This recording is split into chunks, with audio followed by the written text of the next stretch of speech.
Good morning, dear Sangha. Today is the 10th of December in the year 2023. We're in the full moon meditation hall in New Hamlet, Plum Village. And we are maybe more than halfway through our Rains Retreat, 2023-2024, with the theme of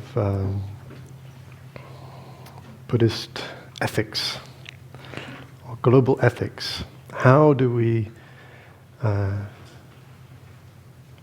what kind of offering can we make to the world towards a global ethic? So some of you have been following Thai's talks every Wednesday, and maybe some of you have not, so I'll do a little bit of review with what we've been building up over the last few weeks. And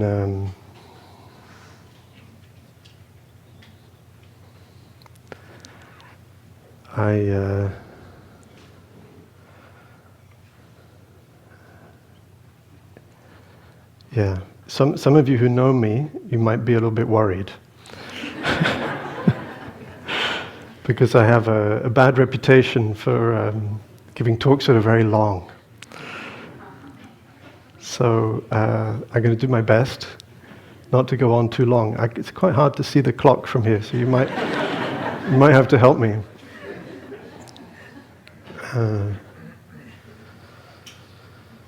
So why do we need ethics? Right? Because we want to do the right thing. We don't want to do the wrong thing. And it turns out that that's not very easy. It should be easy. Maybe we think it should be easy. Oh, I know what the right thing to do is, mostly. But maybe sometimes we don't know exactly. It's not so easy. It feels maybe as if we should be able to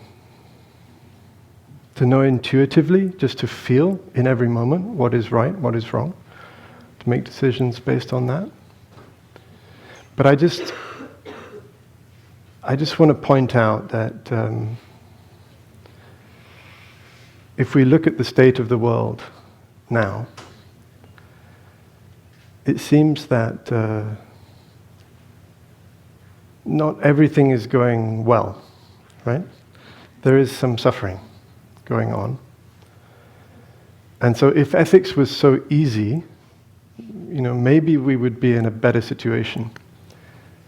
So in a way, there's plenty of evidence that shows us that it's not that easy to do the right thing. I remember one time Thai shared a gatha with us that kind of sums up the whole of the Buddhist teaching. And if I remember rightly, it goes something like this. The good things, do them. The bad things, don't do them. Purify your mind. This is the teaching of all Buddhas. It seems so straightforward. The good things, just do them. Bad things, don't do them. So why is it so hard? Because we don't always know what the good things are, and we don't always know what the bad things are. So we need a system of ethics to try to help us figure out how to decide, how to distinguish the good from the bad, the helpful from the harmful.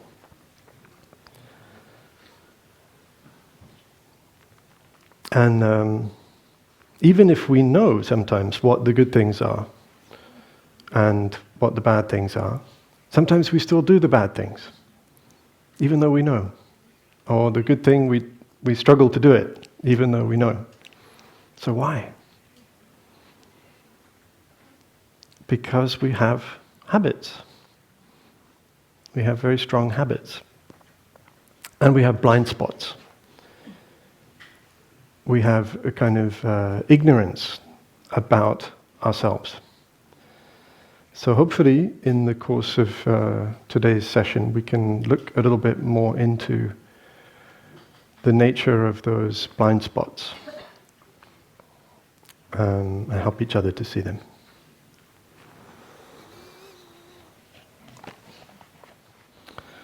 All right, so this is review.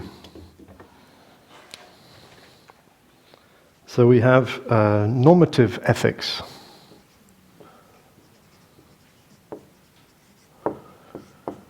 And hopefully by now everybody knows what that refers to. But basically it's the rules, what's written down, the precepts, the mindfulness trainings, and so on. What can be written down and systematized. And we know we're very lucky. You know, Tai offered us a beautiful set of mindfulness trainings, the 5 mindfulness trainings, the 14 mindfulness trainings. They're very, very good. But they're not perfect. And we know that there are some situations where it's hard to tell what we should do, how to behave, how to decide. So we have applied ethics.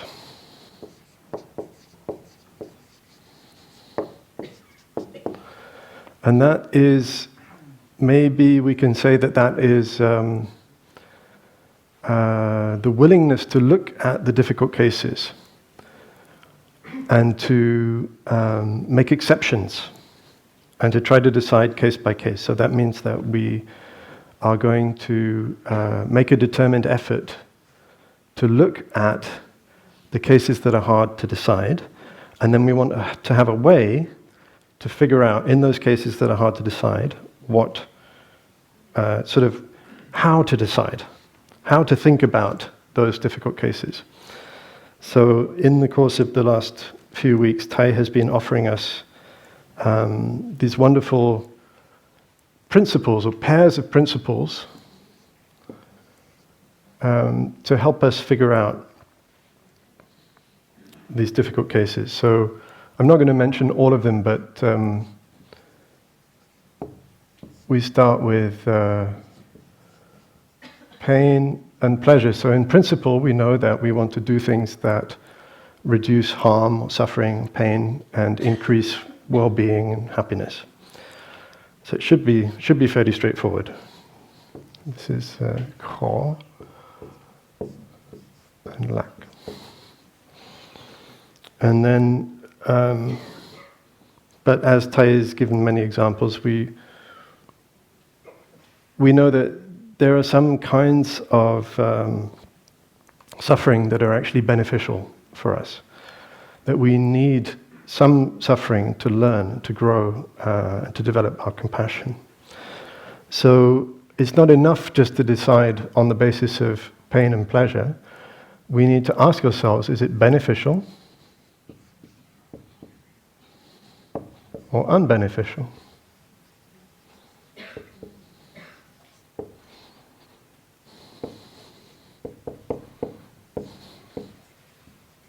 No, hi.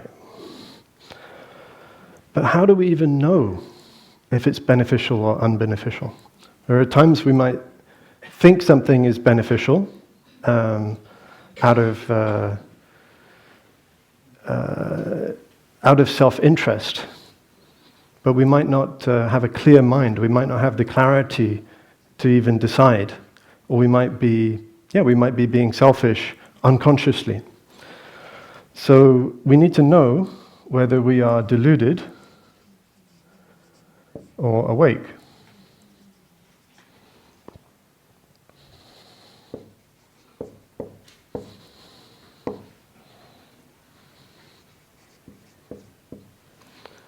So, in a sense, this pair of principles informs this pair of principles. We know that we are not going to be able to make a good decision about whether something is beneficial or unbeneficial, for example, if we're angry or if we're very upset. We know in that moment it's probably not the best time to try to determine what is beneficial and what is unbeneficial. We need to take care of that emotion first. We want to be clear. We want to have clarity. We know that we need clarity in order to determine what's beneficial or unbeneficial, and to determine what leads ultimately to well-being or to ill-being. And we have another pair, which is to open or to bar the way.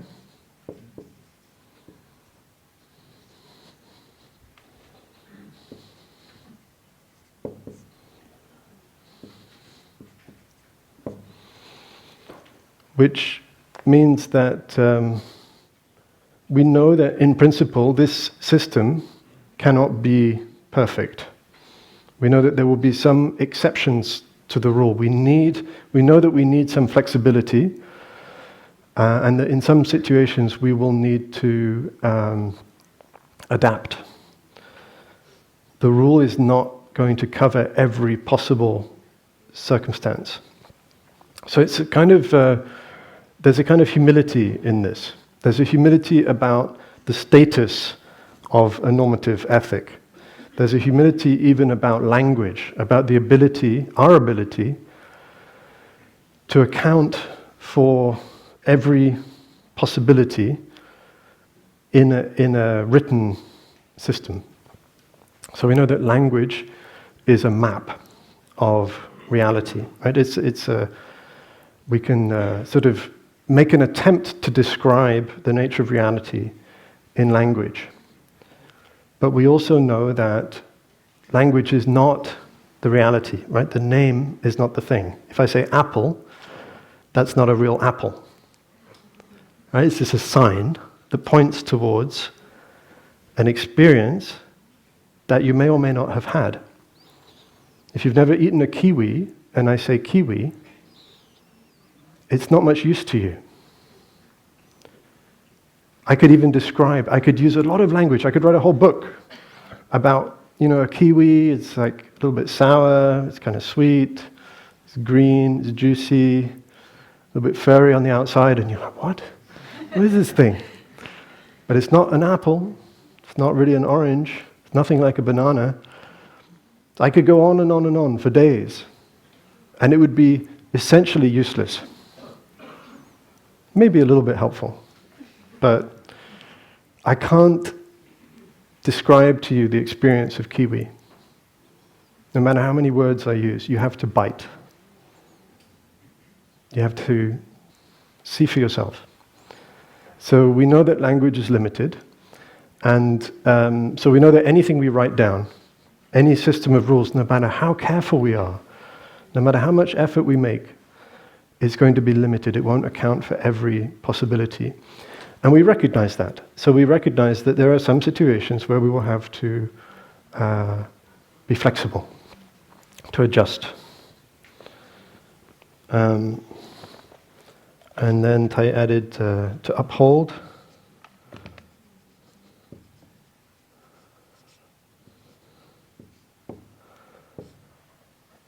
And to break.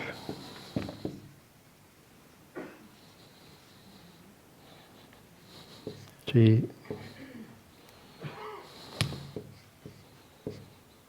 Phap.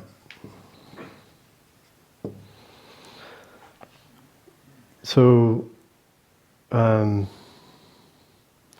a sense, this is we apply this pair of principles as a first approximation. So we know that the simplest thing that we can do is to try to keep the precept.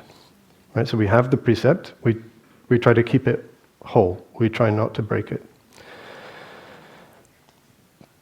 But when we apply all of the other pairs of principles, we may find that in some rare situations, to keep the precept in the letter is actually to break the precept in the spirit.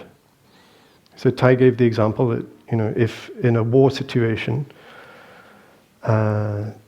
there is somebody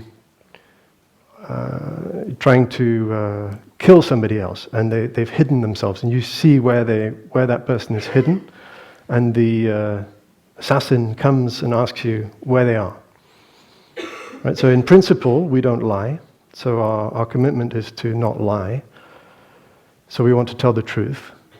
So to keep the precept in that situation is to say, oh yes, they're hidden over there.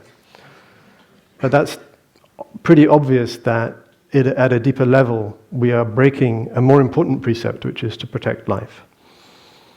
So, in fact, in order to keep the precept, we need to break the precept. We need to lie in some situations. So, these pairs of principles, and there's a few others that Ty's introduced, give us a kind of a way to work with the difficult cases, the cases that the written rule, doesn't completely account for. But even these pairs of principles, although they are very, very helpful, they're not quite enough. So we also need meta-ethics. And this is maybe where some people's eyes glaze over. And they're kind of like, do we really need meta-ethics? What the heck is that? And meta-ethics has different branches. So it includes semantics and epistemology,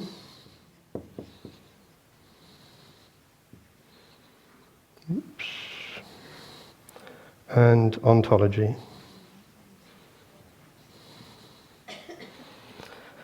And so there's different systems of meta-ethics, but we have our meta-ethics. And Tai is trying to help us to see what is our meta-ethics.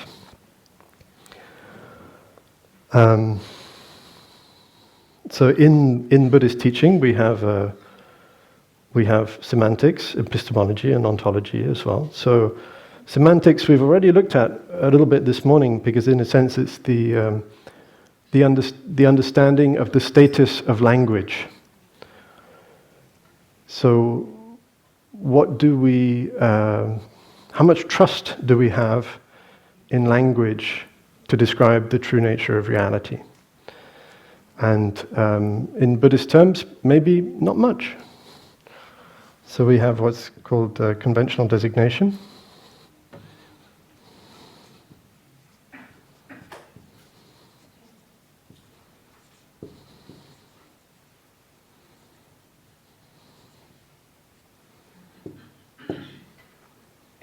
Which is the recognition that the name of a thing is not the thing. We've already looked at that a little bit, right, with the apple.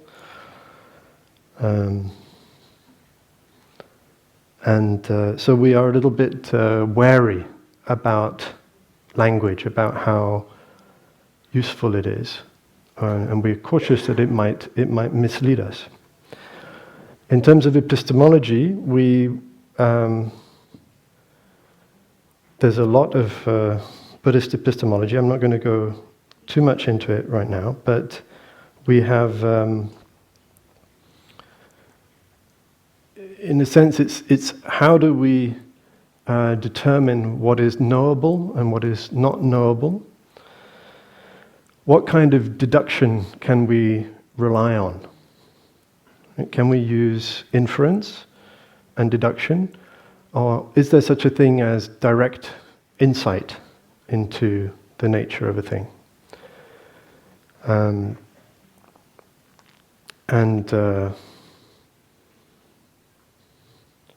then we have, so this is the knowable and the not knowable.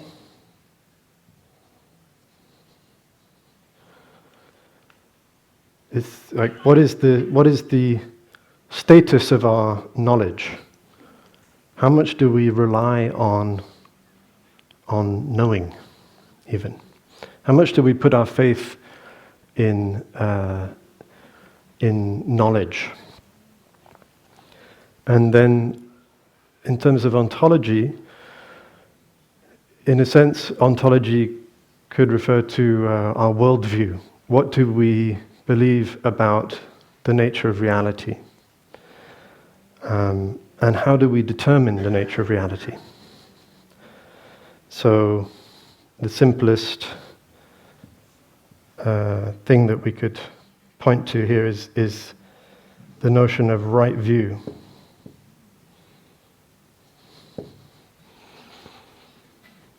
We are instructed to cultivate right view, and I heard recently that one of my brothers shared on the monastic day that after how many years of practice, 10 or 12 years, that he doesn't know what right view is, and he doesn't know if he has it or not, and he doesn't know how to get it.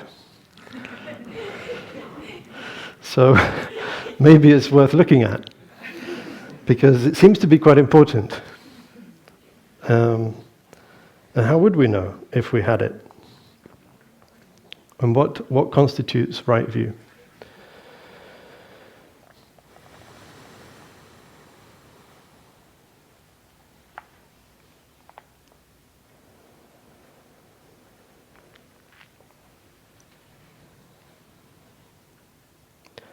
So when we take these three things together, the written system of ethics, the precepts, the mindfulness trainings, the applied ethics, which is the investigation of particular cases, difficult cases, and the way of applying these pairs of principles, right? Because these pairs of principles on their own, if they're not applied skillfully, they could actually do more harm than good, right? So it's not enough just to have a system. We also need to have some kind of wisdom.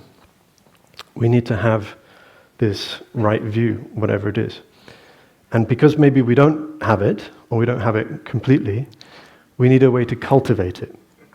So in a sense, if we ask what is our meta-ethics, we could say, well, our meta-ethics is, I think Tai said it's kind of summed up by the Heart Sutra. And so we could say, well, it's the view that is free from the ideas of being and non-being, birth and death, and so on. So we have all of these pairs of principles, pairs of opposites in the Heart Sutra that we train to free ourselves from. But again, even the Heart Sutra, if you just read it over and over again, it won't necessarily take you to the other shore. Somehow we need to have a way to practice it. We need to have a way to cultivate that insight together.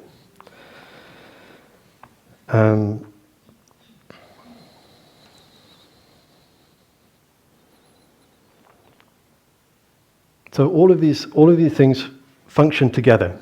Any one of these on their own is not enough. They all rely on each other. So, what is it that prevents us from having right view? I spoke right at the beginning about our blind spots and our habits. To me, it's interesting to ask myself, how do I know what my worldview is? And how do I know what my blind spots are? The point about blind spots is you can't see them. Right? It's kind of obvious. But so how do I see them if I can't see them? Well, that's where you lot come in. It's very helpful having other people. So I asked myself this, and it seemed to me that the only real time I see my blind spots is when I make other people suffer. When I make other people suffer, I don't necessarily see my blind spots, but I could see my blind spot. I have a chance. if I have enough humility in that moment to pause and to ask myself, oh, what did I do? Why is it that I made that other person suffer? If I'm not very curious, then maybe my first response is to say, oh, well, that's their problem. They have a wrong perception. They don't understand. I didn't mean to make them suffer. Or maybe that's their karma. This is Buddhist bypassing. They need to suffer. It's good for them. See, be careful. Be careful with this. Not necessarily helpful. So I need to have a little bit of humility and ask myself, well, am I sure that I see myself clearly? What if there's something that I haven't seen? So in a way, it's the first warning flag. Uh-oh. Something I've done or said seems to have caused some ripple in the world of discomfort, of unease, of suffering. Maybe I should check. Maybe I can use this as a mirror. And when I ask myself about my worldview is very interesting because I think most of us, most of the time, don't realize that we even have a worldview. Because there is a kind of assumption that what we see is the world. Right? That we are in touch with reality, and that is the nature of things, and that our perception is essentially accurate. But the Buddha comes along and says, no, most of your perceptions are wrong perceptions. And we go, yes, look at all these people with wrong perceptions. I can see that they have wrong perceptions. I don't know about them. So when do I get to see my worldview?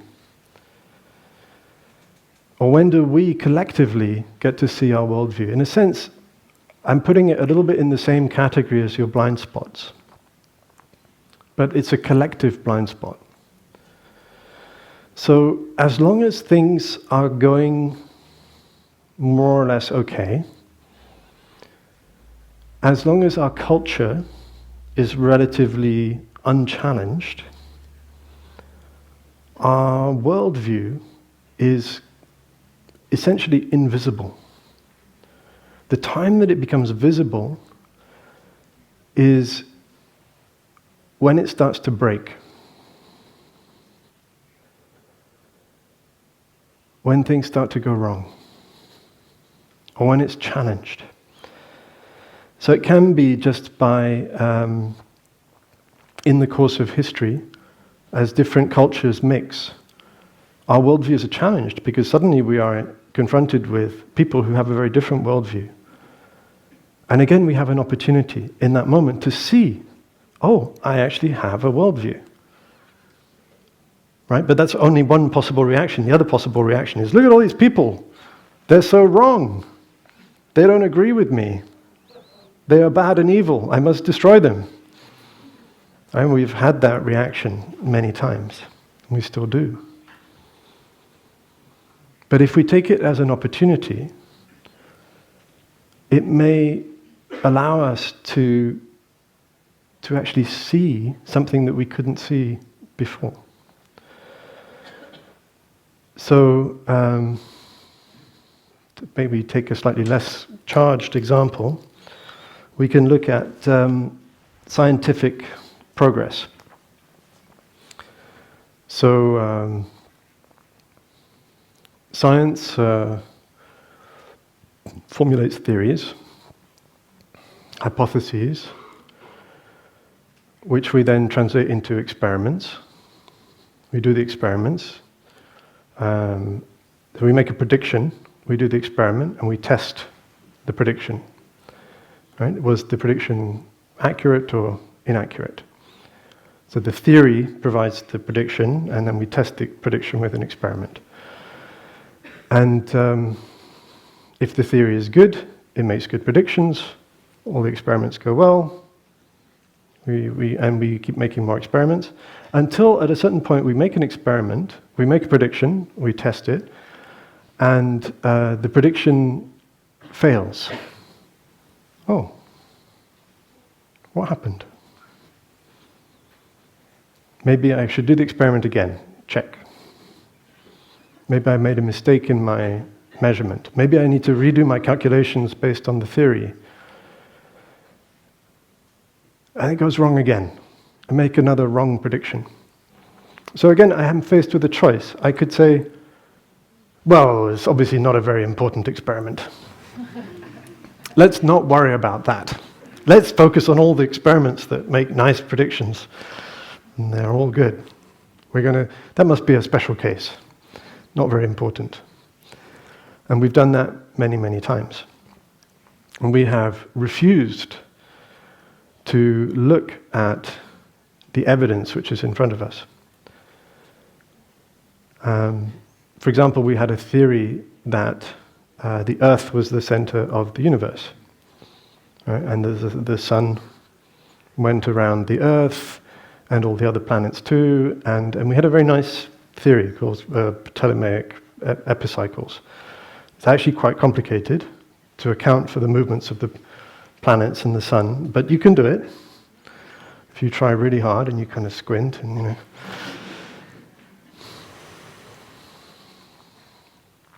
But then there started to be a mounting accumulation of evidence that showed other things.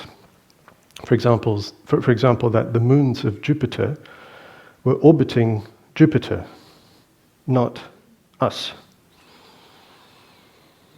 And the first thing that we did was to deny the evidence and say, no. That must be wrong. That's not happening. That's not happening because the theory is right. The theory is good. Everybody agrees. Don't rock the boat. It is being very inconvenient. But if we accept to question the theory, then we have a chance to see the paradigm which is the kind of hidden context for that theory. The worldview that underlies the way that theory is constructed. So the point I'm making here is that we only see the paradigm when it starts to fail, when it starts to break. So in the present moment, one of the paradigms perhaps that we live within is that economic growth is good. That's a kind of paradigm. But we could look at the evidence and say, well, we seem to be having an increasing gap between the very wealthy and the very poor. We seem to be destroying our environment at a rapid rate. We seem to be destroying many different species. Many different species are at risk of extinction. In the course of our lifetimes, the last 40, 50, 60 years, the population of wild animals, on average, has reduced by 2/3. It's an absolutely horrendous number. It would be much more convenient and comfortable just to ignore that. It's profoundly uncomfortable to realize that the way that we are living, the privileges that we enjoy, the comfort that we enjoy, the fact that we get to travel, go on holiday, have more than one house, more than one car. That these, our very way of life may actually be destroying the possibility of life for ourselves and for perhaps everyone. But the evidence is mounting that there's a problem, right? That we're destroying the fabric of life on this planet. So again, we have an opportunity. And perhaps the opportunity is to recognize the kind of worldview, the kind of paradigm that has given rise to this way of life. That until it causes problems, it's not challenged. We don't see it, it remains hidden, like our blind spots. But when it starts to break, and it is breaking now, I think we feel the brokenness in ourselves. When we start to allow ourselves to feel that pain, then we have an opportunity to ask ourselves, what is this worldview that has given rise to this situation? What is this way of thinking, way of perceiving? Could it change? Could there be another worldview, another way of seeing, another way of understanding that would give rise to less harm, less damage? Let's enjoy the sound of the bell. And don't worry if it's not clear. Because we're going to go over this a few times in a few different ways, and I hope by the end of the session it will be a little bit clearer what I'm getting at.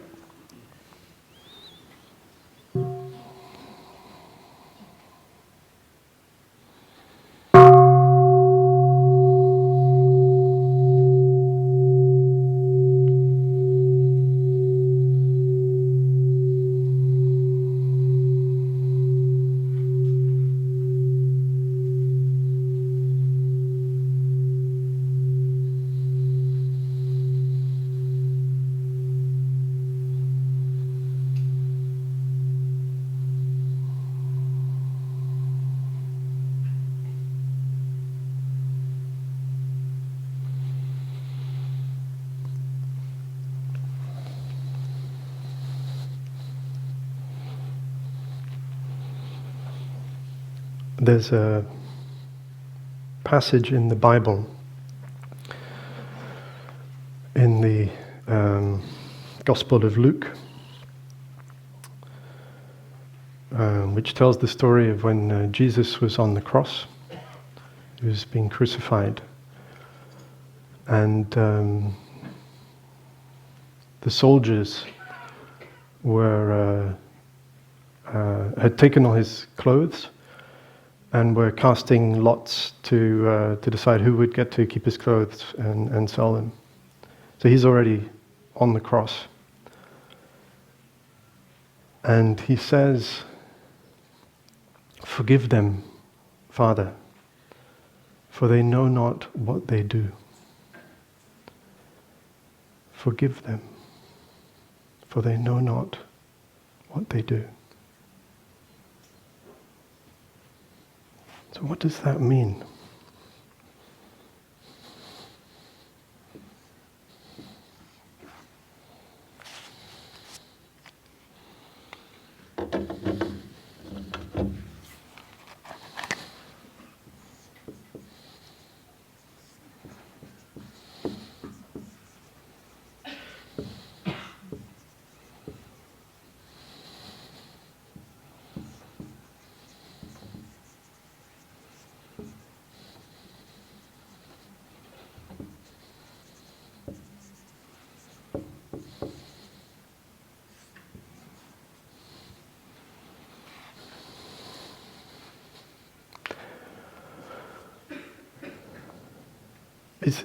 First of all, it's quite extraordinary that he's on the cross. He's been whipped and beaten and humiliated and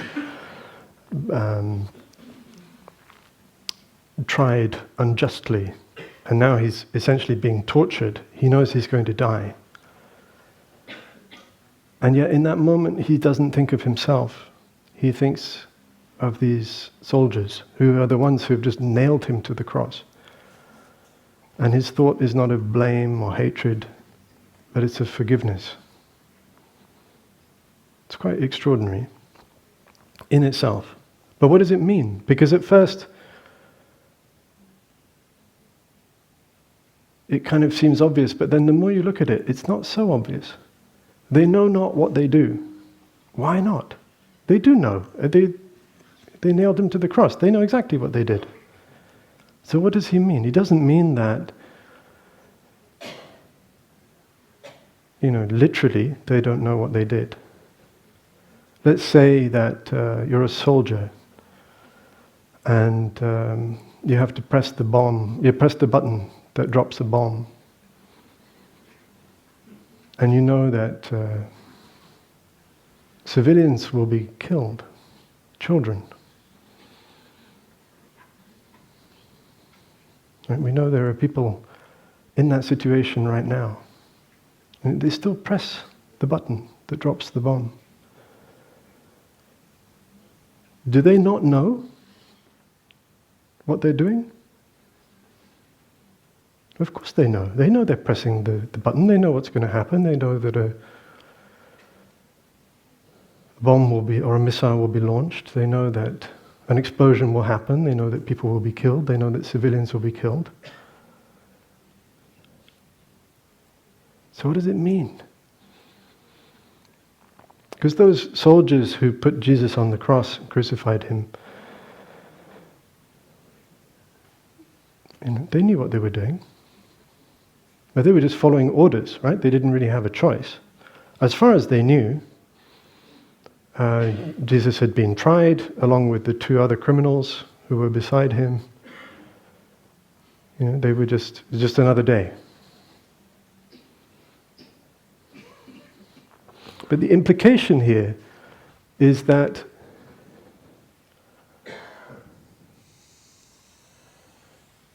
if they knew, if they really knew what they were doing, they wouldn't do it. So what is it? What would they have to know in order to not do what they did? What would you have to know in order to not press the button? What would you have to know in order to disobey the order, in order to take responsibility, and in order to probably lose your job or be punished, maybe worse? There's a very beautiful film called A Hidden Life by Terrence Malick, the director Terrence Malick. And it tells the story of a Catholic pastor, Austrian, who lived in a remote village in the Alps at the time of the Second World War. And his name was Franz Jägerstetten. Apologies for my pronunciation if you're German or Austrian. Franz Jägerstetter. Yeah, that's right. So the film is about his story, and it's a true story. During the Second World War, there was all men were conscripted into the army, and one of the things they had to do was pledge their allegiance to Adolf Hitler. They had to, declare their allegiance, and he refused. He said, "No, I won't do that." And it was very inconvenient. And all the people in the village said, "Oh, come on, just say it. You don't have to mean it." Right? It doesn't mean, like you just say it, just, it's going to make a mess, it's going to be very awkward. So just say it. Just get it over with. It's fine. But he said, no, I won't do it. I don't feel that what is happening is in accord with my deep values. This is not in accord with my commitment to love, to the teachings of Christianity.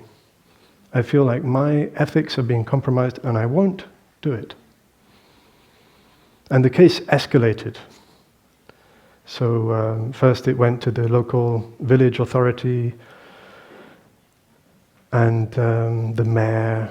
It made everybody in the village very uncomfortable because of course everybody else had done it. Whether they believed it or not, but they'd all done it. And then the Jews were expelled, disappeared gradually. The men were conscripted, had to go to the army. He was conscripted, he put on the uniform, and then when they lined them all up in the barracks and they had to pledge allegiance, and he said, no, I won't do it. But then it's very awkward for the commander, because here's this man, he hasn't done the thing. So now you have to imprison him, you have to have a trial, you have to have a court-martial. And every time somebody would try to convince him, the bishop tried to convince him, different friends would come and say, come on, just don't be so rigid. Think of your family. You're making it so difficult for them. What if you get thrown in prison and they don't see you anymore? Your 2 daughters, your wife. Do it for them. But he said no. And he said, no, I'm saying no for them. And the case escalated and escalated and escalated. And eventually he was executed. And he was given so many opportunities to back down. And he knew exactly what was happening. But he never backed down. And the final, the general who was head of the court-martial, the tribunal, he said, but look, this achieves nothing. Your act of resistance is useless. It's invisible. You will die in the dark. Nobody will see. It won't make any difference. And still, he refused to compromise his principles. And at the end of the film, there's a quote from George Eliot from the book Middlemarch. It's very beautiful. I'd like to read it to you. It goes like this. For the growing good of the world is partly dependent on unhistoric acts. The growing good of the world, I hope the good is growing in the world, is partly dependent on unhistoric acts. It means the things that we don't see, that we don't read about. And that things are not so ill with you and me as they might have been, is half owing to the number who lived faithfully a hidden life and rest in unvisited tombs. The English is a little bit, it's like a little bit old English, so I hope you can understand. Is it clear? Do I need to translate it? One more time. For the growing good of the world is partly dependent on unhistoric acts, and that things are not so ill with you and me as they might have been. Things are not as bad as they could have been. Right, so we imagine things could be worse than this. Right? Actually, it's pretty good right now. This, not so bad. And how come it's this good?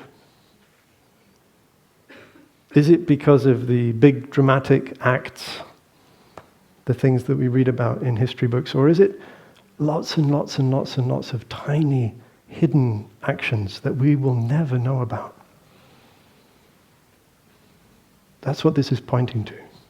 That things are not so ill with you and me as they might have been is half owing to the number, the people who lived faithfully a hidden life and rest in unvisited tombs, unvisited graves. It means nobody remembers them, nobody remembers their name, but what they did mattered. And it created this tapestry of good.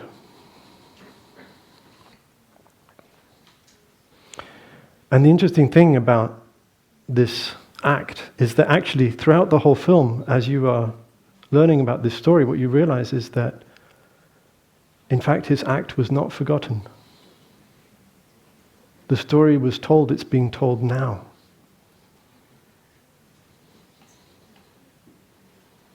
That's not why he did it. But it was much more powerful than everybody around him thought.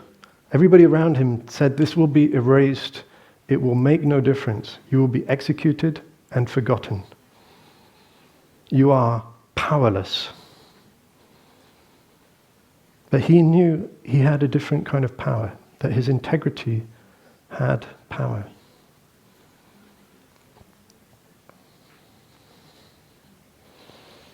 So, what did he know that allowed him to resist, even until death, to pay that price?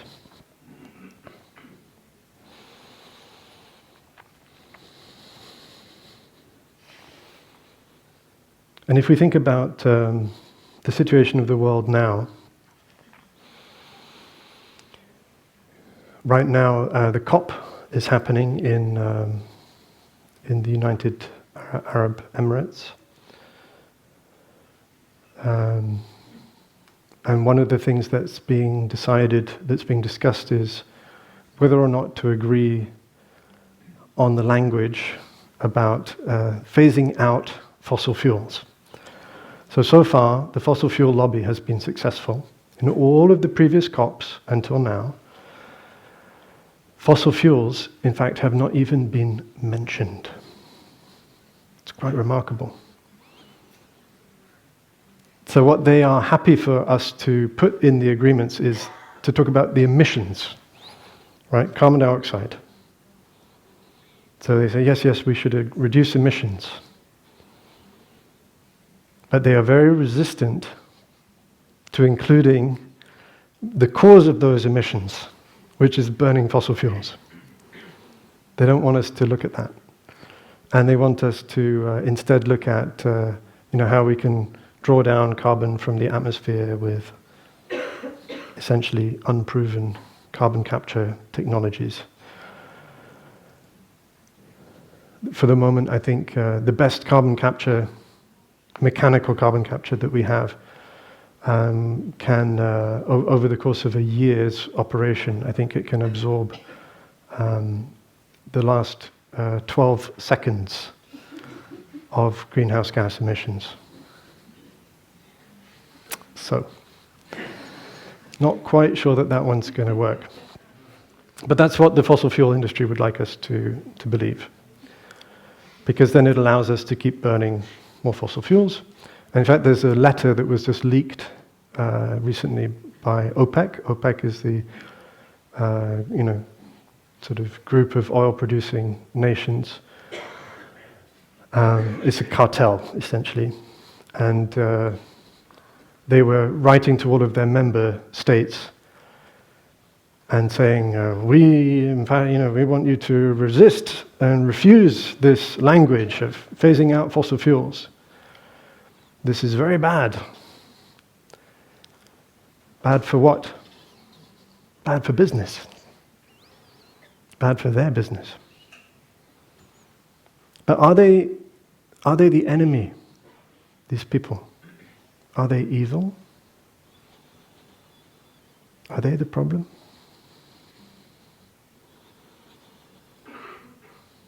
Are they going to be the ones to tip us over the brink to catastrophic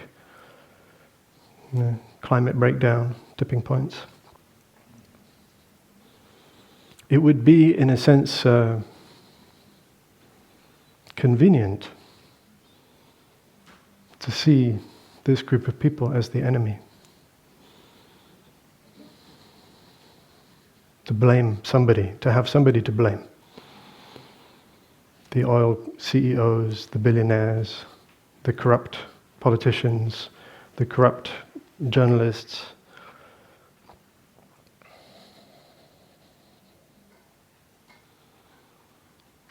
And how is it that they can do what they're doing?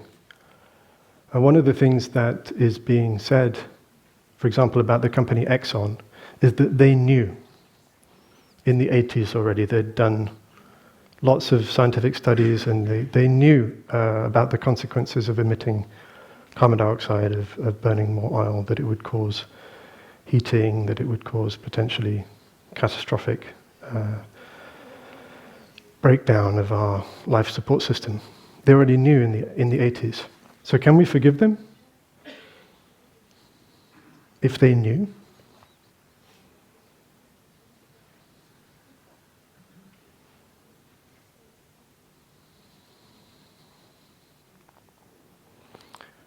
Again, the implication of this is that if they had really known, they wouldn't have done it, and they wouldn't be doing it now.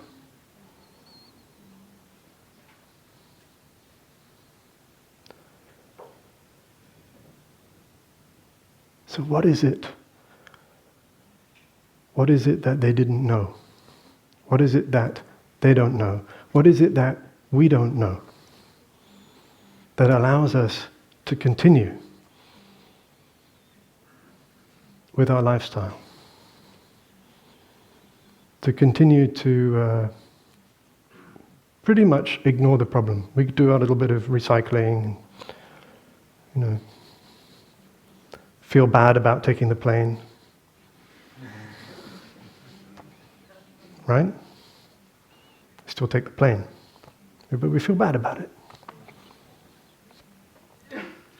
So what would we have to know in order to stop? I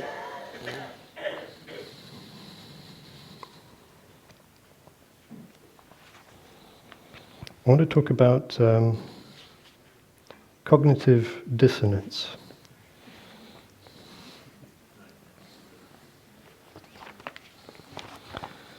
So,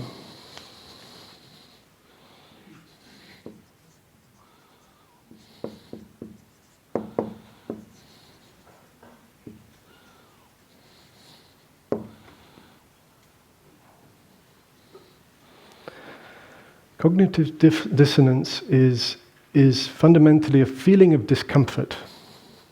It's the feeling of discomfort when we recognize that there is a mismatch between our actions and the values that we claim to hold. Right? Fundamentally, it is a feeling in the body of discomfort, and we don't like it. When we encounter cognitive dissonance, there's a few different ways that we can react.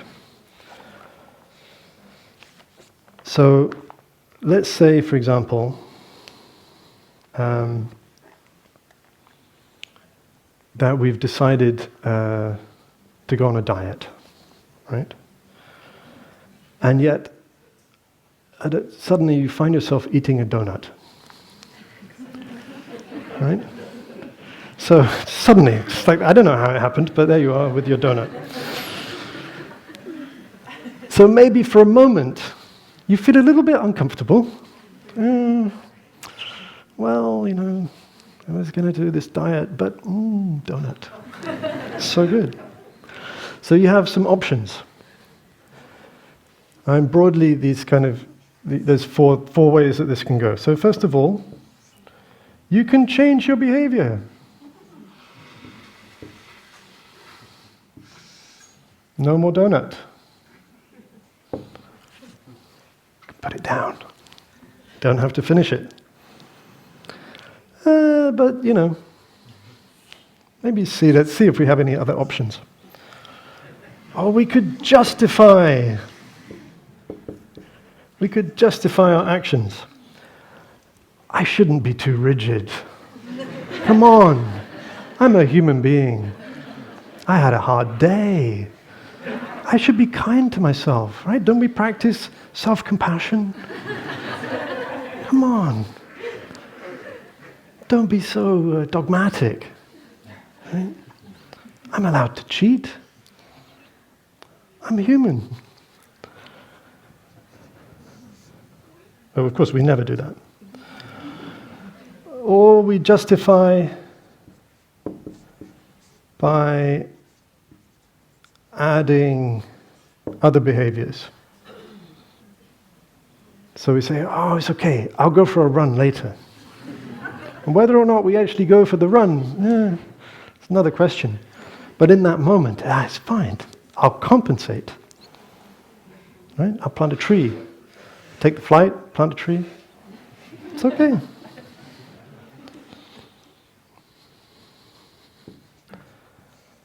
So in that moment we feel better. We may or may not do the thing. But in that moment, the cognitive dissonance is resolved. And that's our main aim. We just don't like the feeling of not being in accord with our own values. So we will do all kinds of things to avoid that feeling. We can also ignore or deny the evidence. Right? You remember looking at the moons of Jupiter going around and saying, no. That's obviously not happening.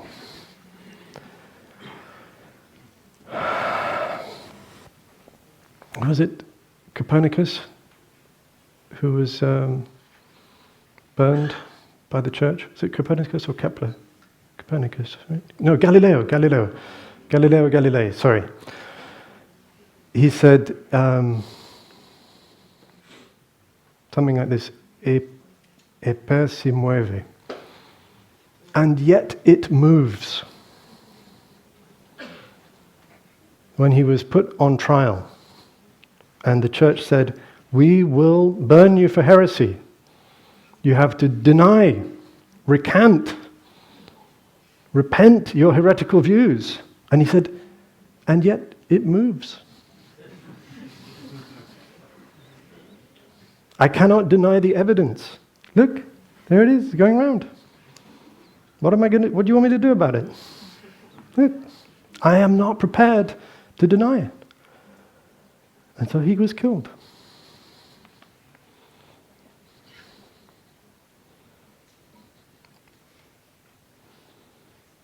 Or not. No, he wasn't killed, right? They just threatened him. But he thought he was going to be killed. So he spent a long time in house arrest, right? Still not good. And he still wouldn't recant.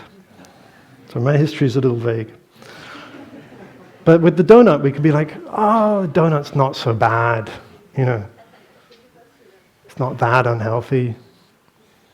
Just make something up. Adjust.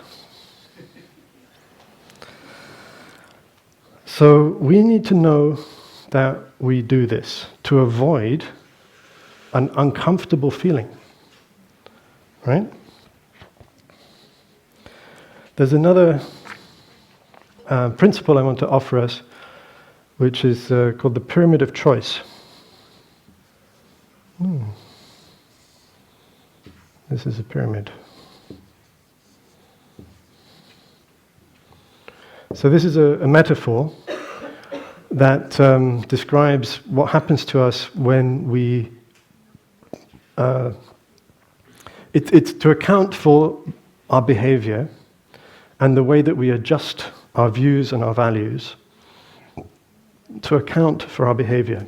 So we used to think that humans, people, are motivated by reward and punishment. That's behaviorism, right? So that we do things because either we think that we're going to be rewarded or punished. We do things or we don't do them.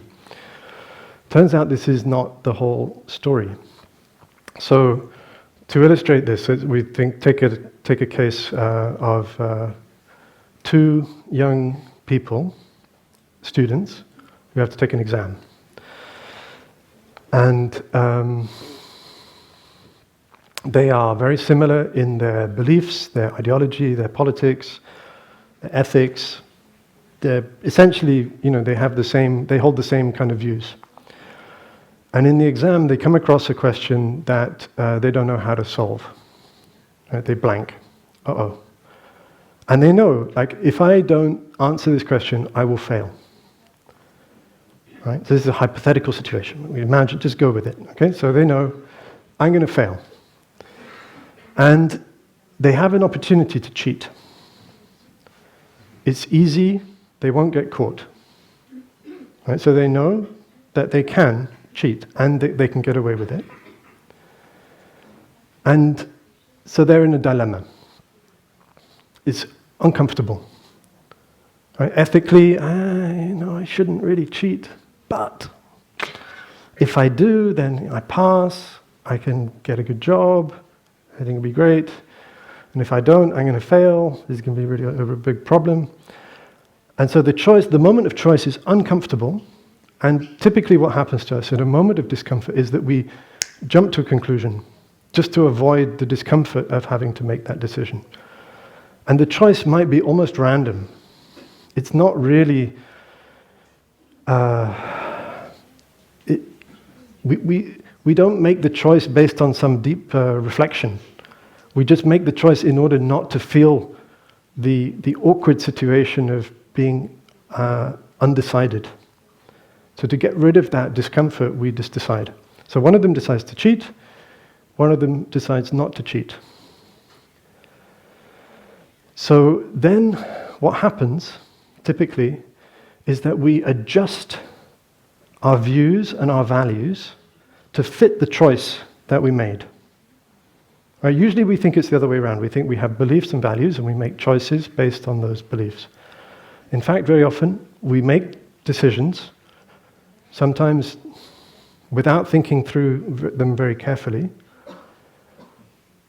in a rush because we don't like being undecided, and then we adjust our values and our views to justify the decision that we already took.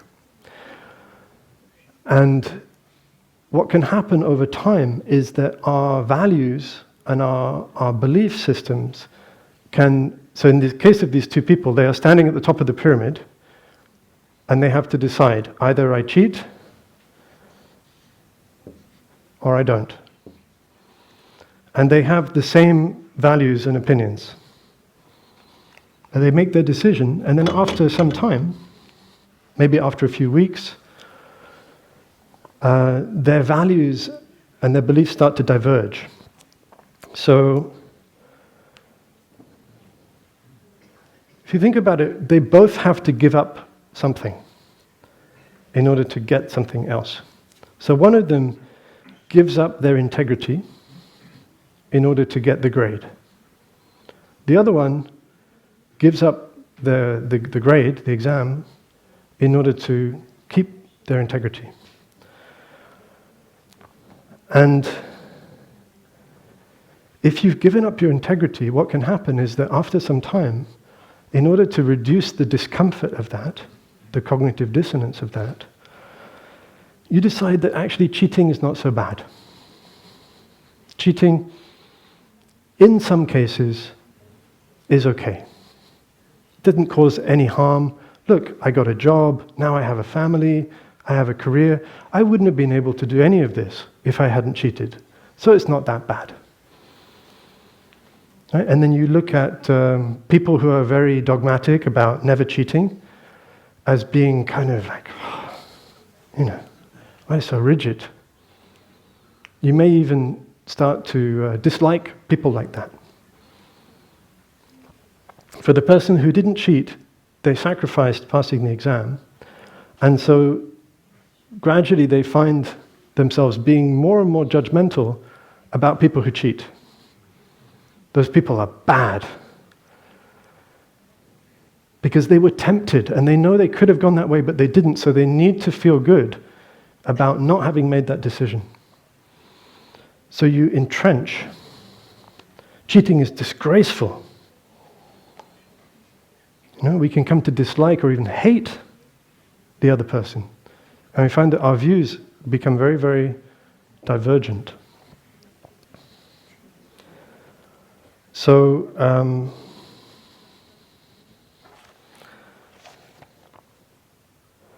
this can maybe help us to understand that our views, the worldview that we have, is also being adjusted constantly to justify the choices that we made. Let's say you're a monastic in Plum Village. And maybe at some point you were tempted to leave monastic life, but you stayed. But maybe you were tempted. And maybe at a certain point you start to feel that anybody who leaves monastic life has betrayed their aspiration. How could they? You become a little harsh, a little critical about those people. And let's say you went the other way, you actually left, you decided to leave. Maybe at some point you really believed in the monastic life, but then you decided to leave, and you need to justify that decision. You say, look at all those monastics in Plum Village, trapped. They're not really free. Look at them just following rules. What kind of life is that? You need to justify to yourself the decision that you already made. So I think it's very important, just as a mirror, to realize that our beliefs might be more fluid than we think.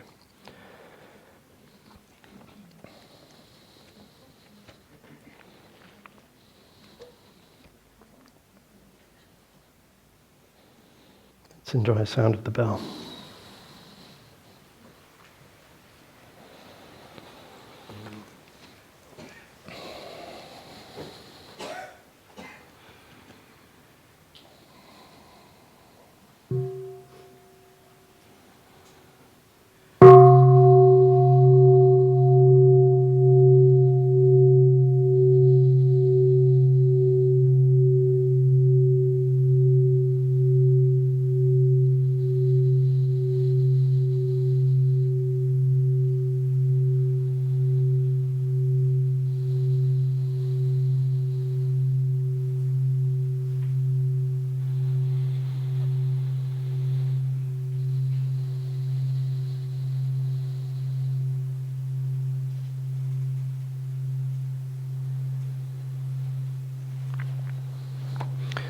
So the question to me is, when we know that we have these tendencies, what do we do about it? How can we train ourselves to be able to resist these tendencies in ourselves?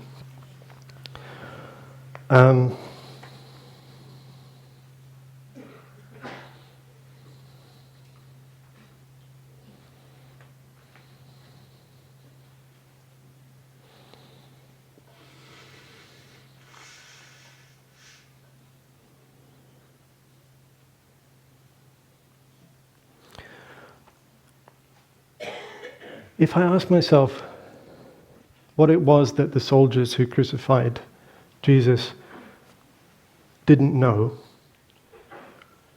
I think partly the way I can relate to it is by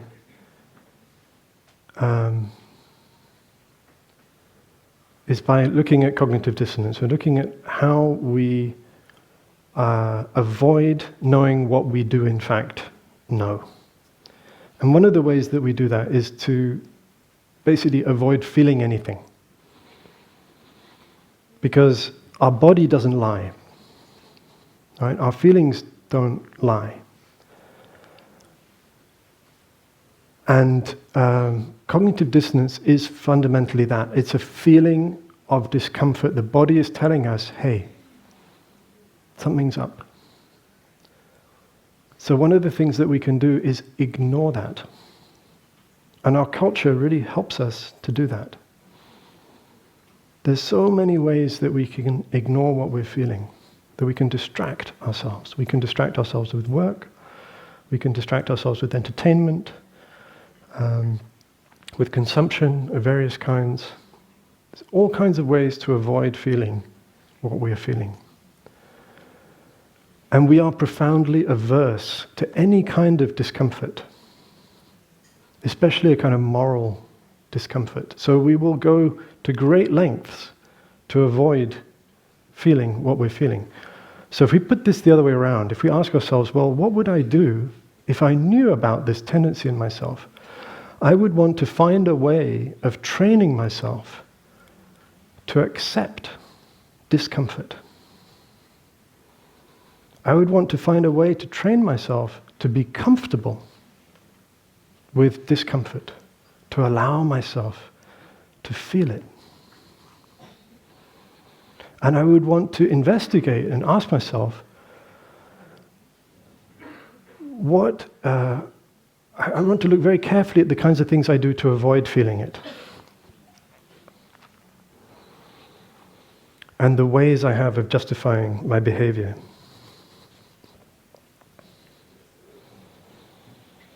So,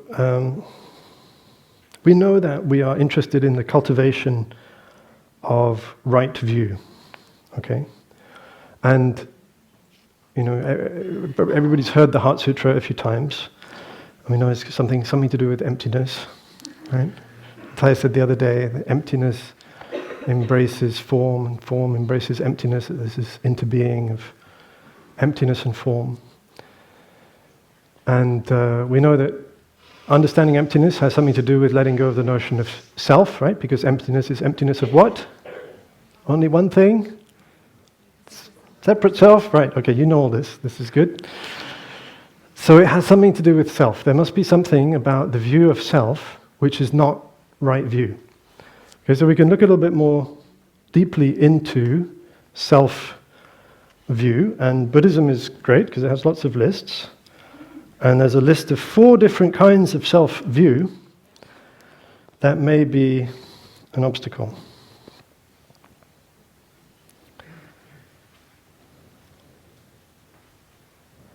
In modern psychology,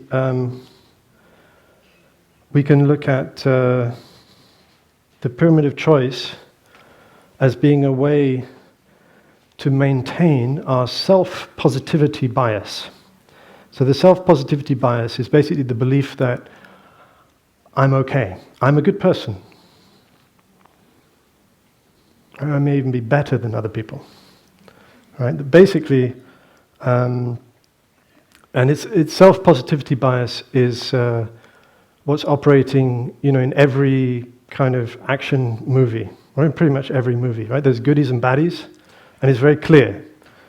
Right? And it's very easy that we can all identify with the goodies, that we are basically on the side of the good and the right, and the baddies are very clear.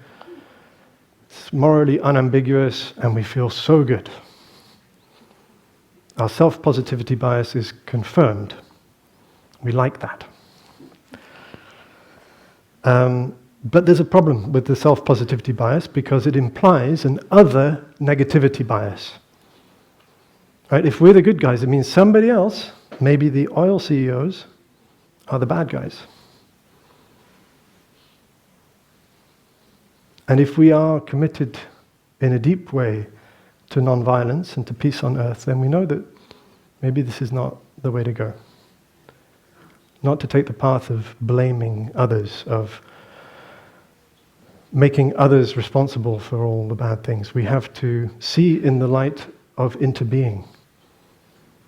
We have to be able to see in the face of the person that we think of as our enemy, our own face.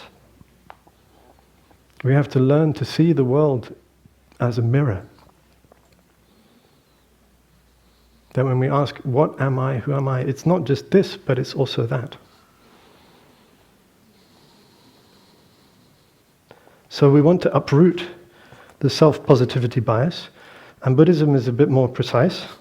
So we have self-ignorance.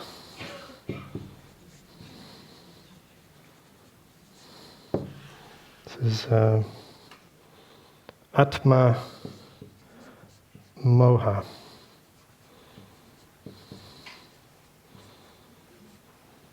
And that is the wrong view that I am this body is me, I am these feelings are me, I am these perceptions, I am these thoughts, I am this consciousness. Right? So you have these passages in the sutras, they're very challenging. You get the opposite. It's like, I am not this body is not me. Right? I am not these feelings are not me. I am not these perceptions are not me. And you're kind of like, really? How does that work? We should be challenged by that. It should be maybe interesting.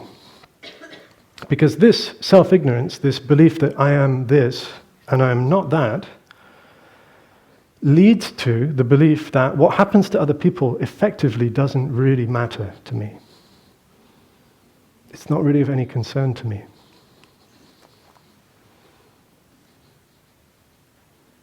It doesn't affect me. So I can do it because nothing's happening to me. I can press the button, I can drop the bomb. It doesn't affect me. So if we don't want to drop the bomb, we have to challenge that. We have to learn to see the other as ourself. We have to free ourselves from the idea that this is me and that is not. So we have self-view.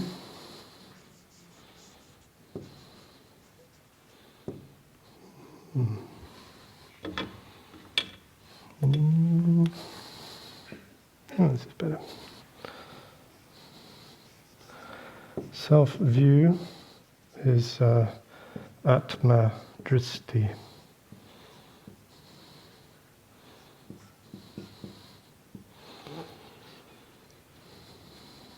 The false view that self is eternal and independent. Right? So it's not so dissimilar to self-ignorance, but it's a little bit, it's pointing out the belief in an independent and eternal self as a potential obstacle. Then we have self-pride, Atma-mano.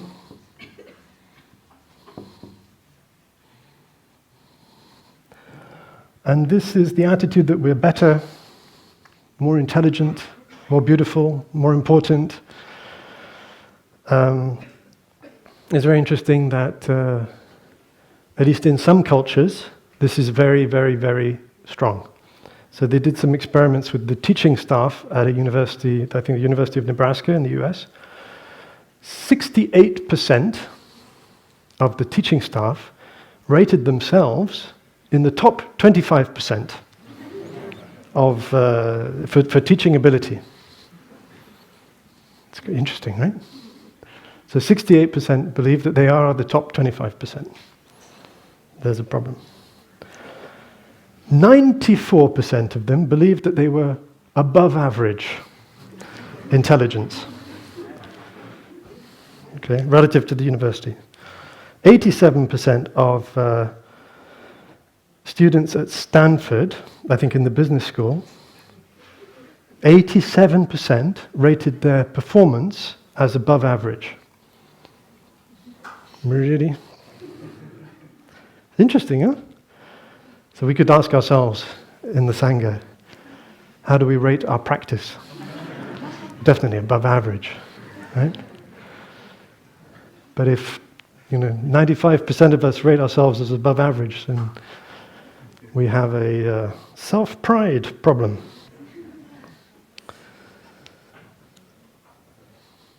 Maybe the average is very high.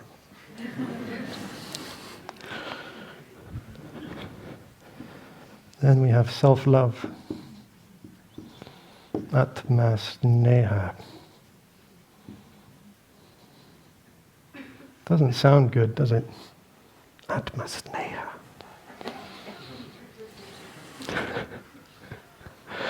So it's when our actions, our speech, reflects constantly that we are self-obsessed. So it's a mirror to look into. And maybe it makes us a little bit uncomfortable to look.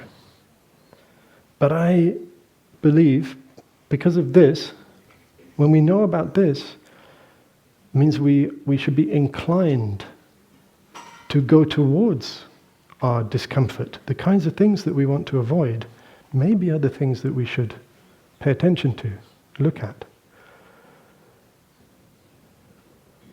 change our views about.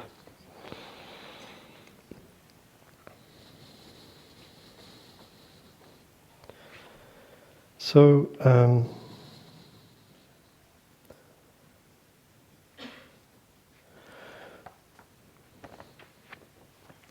I would suggest that the attention we pay to the world is a moral act.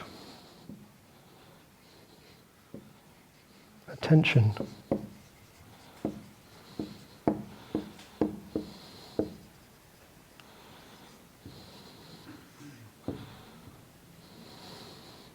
Because the kind of attention we pay changes the nature of what is manifested. Right? We know that according to non-duality, the perceiver and the perceived arise together. They co-arise. And so the quality and the nature of our attention determines, to a great extent, what it is that we perceive and how we perceive it. Why is this important? Let's say we've been hurt. Maybe we've suffered. Maybe we've experienced some trauma. That can give rise to feelings of not being safe, feelings of shame, feelings of intense bodily horror, discomfort. And the way we relate to those feelings may be important. If we consistently position ourselves as the victim of what happened, then we may never have a chance to get out of that suffering. Of course, we can calm and we can soothe the nervous system up to a point, and that's good and helpful. But we won't be able to liberate ourselves from what happened as long as we maintain the belief that we are the victim of that situation. So let's say that an unpleasant feeling arises.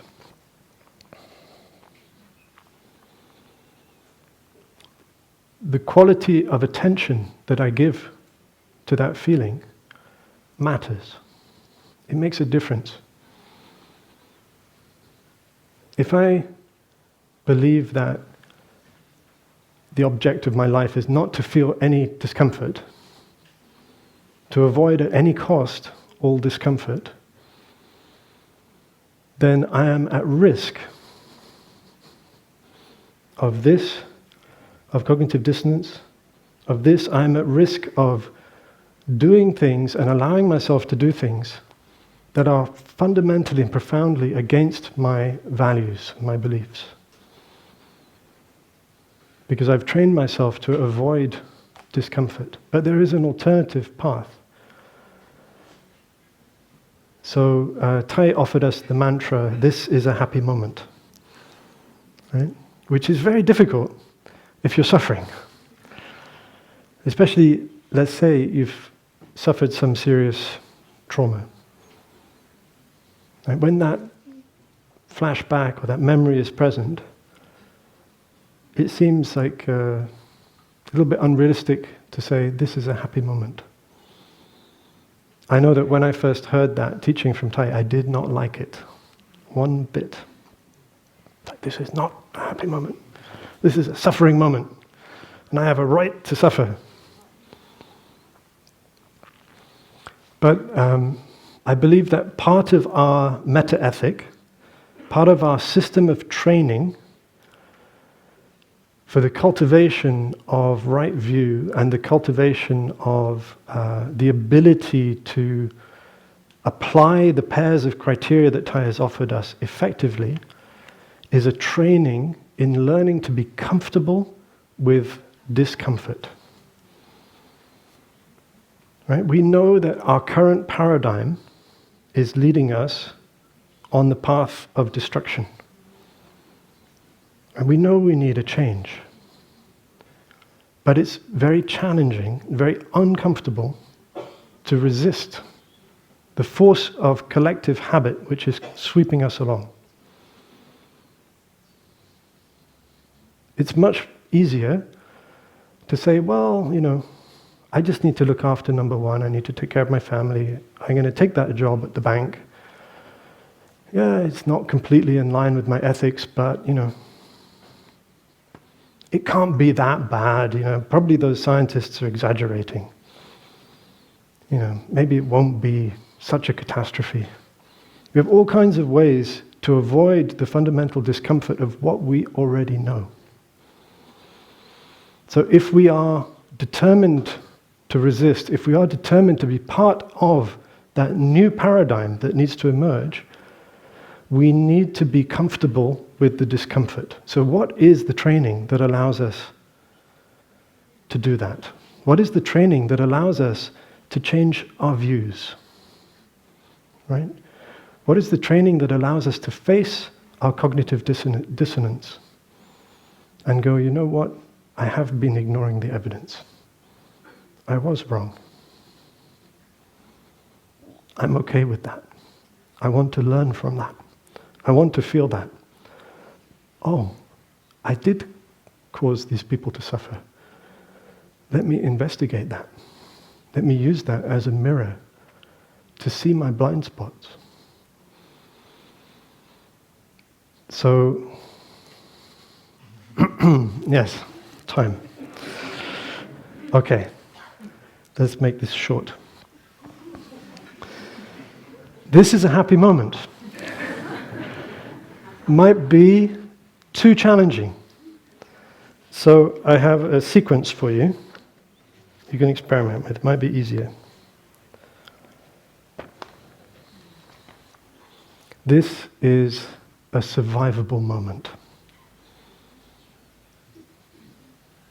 When you're really suffering, everything, every cell in your body is screaming out for anything to avoid this feeling. You want to pick up your phone, you want to grab a book, you want to get something to eat, you want to have a conversation, you want to go somewhere, just do something, but just don't allow myself to feel this. It's unbearable.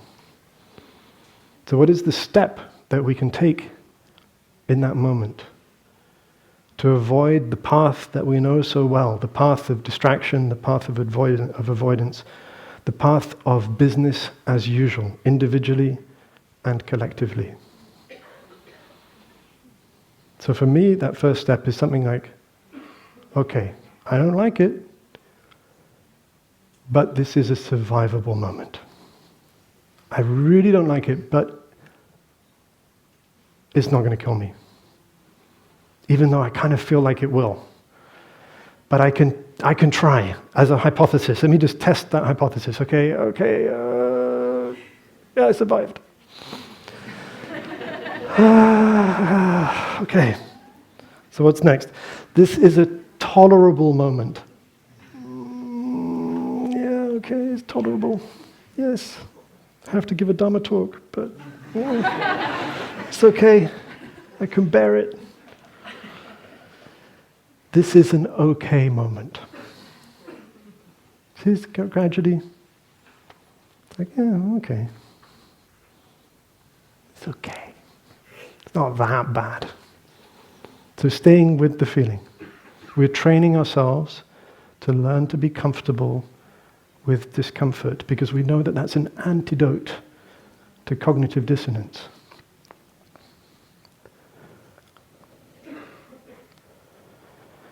We know that this is the root of paradigm change, of being willing to change our views, is being able to tolerate the discomfort of the evidence that contradicts or the gap between our actions and our values. So we need to learn how to do this. It's survivable, it's tolerable, it's okay. This is an interesting moment. Okay? Oh yeah, I still don't like it much, but I could get a little curious about it. Okay? This is an interesting moment. This is a new moment. Oh, impermanence. It's a little tiny seed of insight coming in. This moment is not the same as the last moment. It's a new moment. That makes it more bearable. I can stay with it a little bit longer. Maybe I can even challenge the feeling of not being safe by noticing that this is a safe moment. I am not in danger.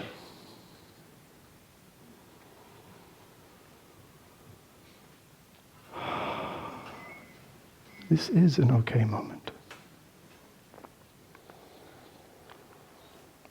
Maybe this is a non-dual moment. Oh, that's interesting. Maybe I am not the victim of this moment. Maybe there is no I which is standing outside of and independent from this moment, being the victim of this moment. Instead, what is arising, maybe this is an interdependent co-arising moment. Oh, that's interesting. Is a little bit of Heart Sutra getting in there? It's a way that we can apply these insights. Actually experience it directly. Check. Look at what you are seeing and feeling now. This is a non-dual moment. What I see is not me, I see you in here.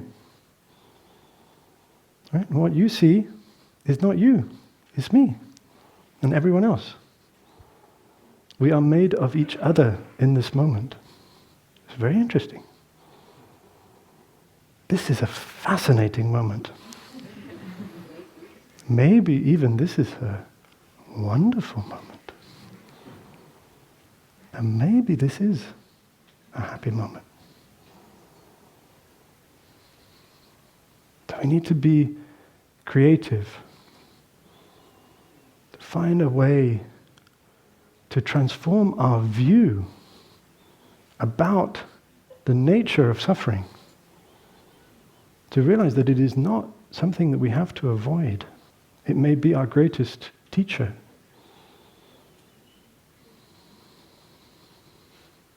It might not even be suffering. Not in the way that we thought of it. The belief that this suffering is intolerable and should not be endured is only works from the point of view of being a separate self and being a victim. So if we can find ways to challenge that, then maybe we have the possibility of becoming free. And realizing that that thing that we called intolerable is tolerable. The thing that we called uncomfortable is actually fine. The gap between our actions and our values is interesting. that actually what calls us really is to change our way of acting, to be more in tune with our deep values. Maybe once we start to release that view of all these different views of self, what results is love, the insight of into being. Maybe this is what they didn't know. They didn't know that they were doing it to themselves. If you think that you are separate, you can do terrible things. But if you know that you're not, maybe you can't do those things anymore. Maybe you can't drop that bomb anymore. So we have to find a way of training ourselves practically every day in this insight of into being. Like, we all get it intellectually. It's not that hard. But can we maintain that insight in the moments when we are uncomfortable, when we are suffering, when we believe ourselves to be the victim? Because until we do, I think we will continue business as usual. So maybe this becomes, forgive them, for they do not have right view. Pen refuses to comply. Forgive them, for they do not have the insight of into being. And maybe we can, in the them, we include ourselves. Forgive us, for we do not yet have the insight of into being. We don't live by it fully. And the insight of into being is love. And so I come back to this notion of our attention, the quality of our attention that we bring to ourselves, to the other, to our own suffering, is a moral act. When we face our suffering, although the thing that we want to do is avoid it, when we can follow this progression, like, this is tolerable, it's okay, survivable, okay, I can be with it, then maybe we have a chance to love it. To see, oh, my poor moment, my poor present moment, I have neglected you, I have avoided you, and all you wanted was love. But that's a quality of attention which changes the world, which can maybe allow us to hold true to our deeper values. It can maybe allow us to do what Franz Jägerstätter did.